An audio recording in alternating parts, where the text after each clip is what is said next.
Ja täällä kotimaassa helatorstain jalkapallon veikkausliigakierroksella pelattiin 5 ottelua. Pirteästi viime kierroksilla esiintynyt HJK isännöi IFK Maarienhamnia, joka yritti venyttää tappiottomien otteluidensa sarjan jo 6. Viime vuonna joukkueiden kohtaaminen Helsingissä oli koko kauden kiihkeimpiä tapahtumia ja tälläkin kertaa yleisöä saapui paikalle yli 6000 henkeä. Maalittoman ensimmäisen puoliajan jälkeen HJK:n Erfan Cenelille tarjoutuu paikka, mutta Antti Kuismala IFK Maarienhamnin maalilla pelastaa. Kuismala jatkaa hyviä otteitaan hetkeä myöhemmin torjumalla tämän Rami Hakanpään terävän laukauksen. Ottelun loppuhetkillä vieraat ovat lähempänä maalintekoa.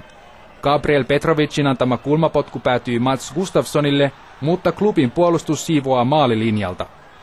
Vain pari minuuttia ennen päätösvihellystä IFK on Mika Niskala kiri vielä irtopalloon, mutta Veli Lampi on tällä kertaa nopeampi.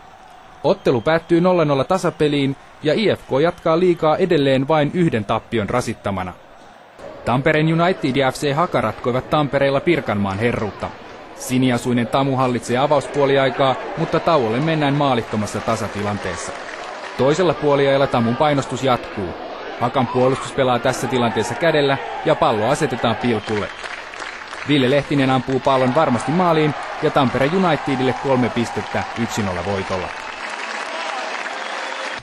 Pietarsaaressa kohtasivat liigan voitoitta aloittaneet Pietarsaaren Jaro ja Kuopion Palloseura. Ville Väisänen vie Jaron vapaa potkulla 1-0 johtoon 15 minuutin pelin jälkeen. Jaro on lisätä johtoaan toisella puoliajalla, mutta palloa ei saada verkkoon asti. Lisämaaleja ei ottelussa enää tehdä, joten Jarolle kauden avaus.